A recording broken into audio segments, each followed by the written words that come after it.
I think 2024 is a great time to have an avoidant personality. As you stare down what will surely be a repeat of the last 4 years, it's easy to think, bail? I think bail.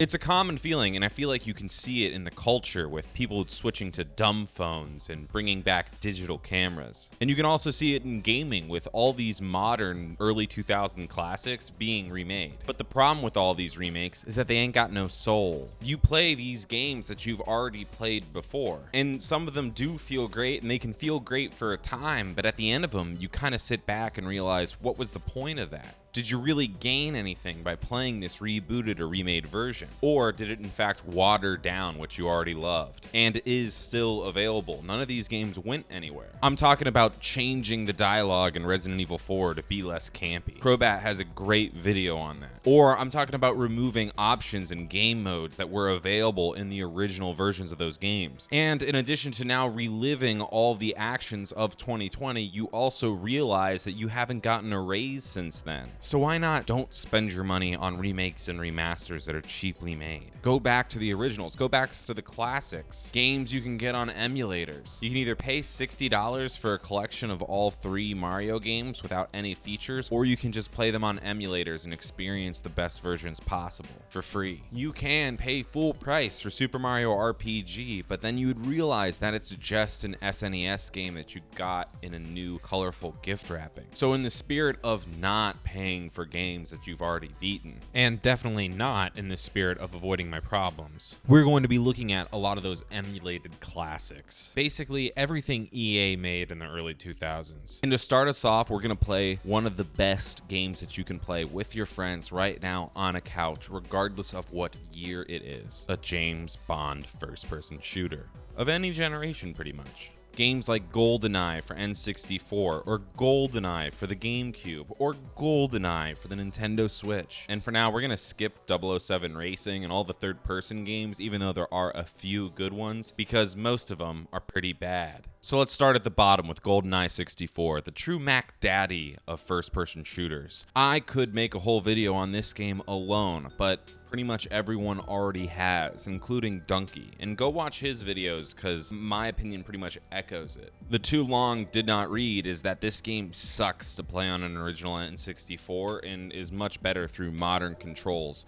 like he suggests keyboard and mouse, but I also think the new virtual console and having virtual split screen with your friends online is a great way to play it. So now let's talk about the black sheep of the Goldeneye family, Goldeneye Rogue Agent. You don't even play as James Bond in this one. The character's name is Goldeneye because he has a literal golden eye. You play as a rogue agent against 007. It actually kind of mirrors the plot of the Goldeneye movie, so I can't understand why they wouldn't just have you play as Sean Bean. I only imagine that they wanted to, and the Broccoli family, who owns the IP, said absolutely not. Is Goldeneye Rogue Agent a good game? No. You really shouldn't play it. Its central gameplay mechanic is dual wielding. Admittedly badass, but it changes the game from being a James Bond game into being a Duke Nukem game, which also happens to control like ass too. It really should just be forgotten about, but funnily enough, it is one of the better first-person shooters on the Nintendo DS. From there you have the final form of Goldeneye, the Activision Goldeneyes, the Goldeneye exclusive for the Nintendo Wii for a limited time. And as a kid I loved this game. It's not a really good game or a really fun game, but it was rated teen, so my mom bought it for me. And another thing that was important about this game is that it actually featured Daniel Craig.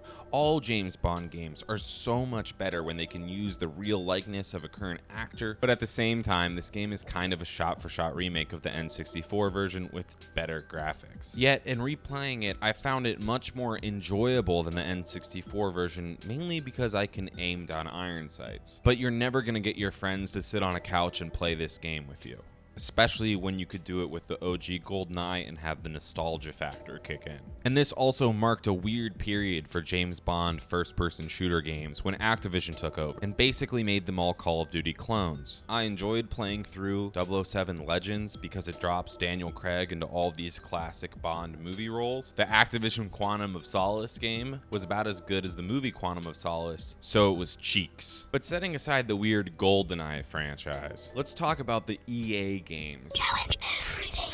the ones that came after Goldeneye 64, the ones that are nearest and dear to my heart, and the ones that starts with "the world is not enough." Now, if you played Goldeneye on the N64, imagine mixing that gameplay with a more Quake-style gameplay, and you'll have "the world is not enough." The game isn't a huge jump above Goldeneye, but it does have much better level design. The maps just look and play better, and you do James Bond things like dive underwater while managing your breath, or skiing and gunning down people who are trying to ski and gun you down. Does all of this hit? No. But even when it doesn't, it gives some spice between the FPS levels while also playing marginally smoother. The problem is, it's a hard game to find, and it doesn't have the nostalgia factor when replaying it, so there's absolutely no way your friends are going to sit down and play a split-screen match with you. But if you are a James Bond fan or a fan of the later games in the franchise, then I really recommend you go back and play it, mainly because it serves as the base point for a lot of those great ideas that you see in Agent Under Fire and Nightfire. Speaking of which, let's move on to Agent Under Fire. Agent Under Fire carries on that kind of Quake-like gameplay in its shooting, but also tries to include immersive sim elements. And I'm not talking about real immersive sims like being able to set oil on fire and simulate actual activities, but experimenting with the idea of multiple ways to complete a campaign.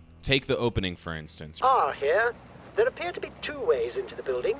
You could use your Q-claw on that pipe vent to sneak in through the ventilation system, or your Q decryptor could open that digital lock. And then you get a little James Bond 007 reward for doing something cool, something that James Bond would actually do.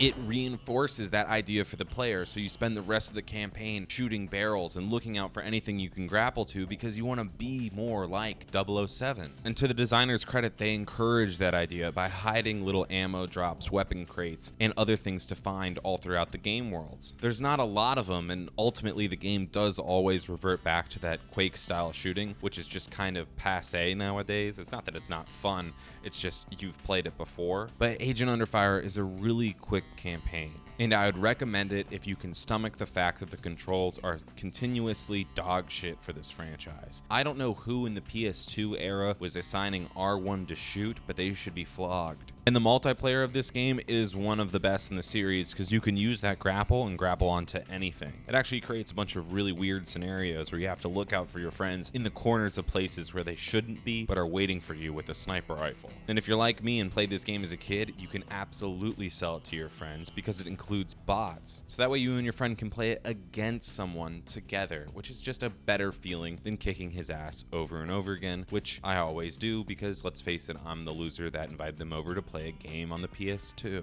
But once the campaign is done, I really recommend you go and play Nightfire. To me, this is the best James Bond game ever made. It one-ups Agent Under Fire in basically every way. And my guess is since that game made money, they were able to afford Pierce Brosnan returning for this one. The opening level does the same thing as Agent Under Fire, but instead gives the player 3 different pathways that they can combine with one another to get inside of a castle. You can smuggle yourself in a truck and then wake up in the wine cellar. You can go and take down the guard silently, either with your pistol or by making him surrender, drop his gun, and giving it to you. Or you can shoot that guard in the back of the head, sneak your way to the side of the castle, and shimmy inside, which is honestly way harder than it needs to be. And each one of those paths gives you that classic 007 reward because you're doing something more than just running and gunning like the later games would encourage. It feels like one campaign of long sneaking levels from Medal of Honor, which to me are absolutely amazing. And if you're gonna play one game out of all the ones I mentioned, please make it Nightfire. I think it's a great way to avoid your problems in the modern day. And after you beat Nightfire, go back and play Agent Under Fire because I genuinely believe these games are charming in a way that isn't seen today. Spider-Man may have a really good licensed soundtrack, and God of War might be the West Wing. But look what it takes them to mimic a fraction of James Bond's power. They are fun and light-hearted games that aren't trying to be the new Last of Us like every other game made today. And it fills that void of early 2000s humor that you're just not seeing anymore. And you could try and chase those same feelings of 2000s nostalgia by buying the new Battlefront collection, but all that costs money, and money you don't have right now. So maybe you should just play James Bond instead. With the Game Standard here at Tibbs TV, I'm Jonathan Rosenberg. Hang on to me, Zoe. I thought you'd never ask.